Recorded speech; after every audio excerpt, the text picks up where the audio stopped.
সরকার ভালো কাজ না করলে কিছুদিন পর মানুষই তাদের টেনে নামাবে, এই মন্তব্য করেছেন অর্থ মন্ত্রণালয় এবং বিজ্ঞান ও প্রযুক্তি মন্ত্রণালয়ের উপদেষ্টা ডক্টর সালেউদ্দিন আহমেদ। বৃহস্পতিবার সন্ধ্যায় সাভারের বিপিএটিসিতে ৭৭তম বুনিয়াদী প্রশিক্ষণ কোর্সের সনদ বিতরণ ও সমাপনী অনুষ্ঠানে এই কথা বলেন তিনি। অনুষ্ঠানে প্রধান অতিথি হিসেবে উপস্থিত ছিলেন উপদেষ্টা। এ সময় ৬০৪ জন প্রশিক্ষণার্থী উপদেষ্টার হাত থেকে সনদ গ্রহণ করেন।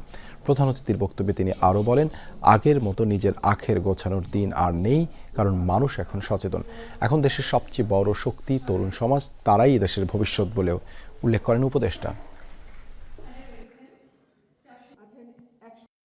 আমরা কিন্তু একটা ভালো কাজ করে যাব, যেটা আপনারা ফলো করবেন বা করতে বাধ্য হবেন।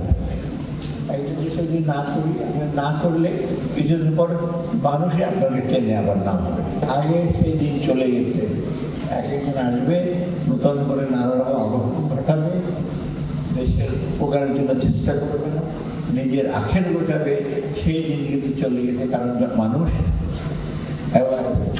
আর সবচেয়ে বড় শক্তিটা হলো আমাদের তরুণ।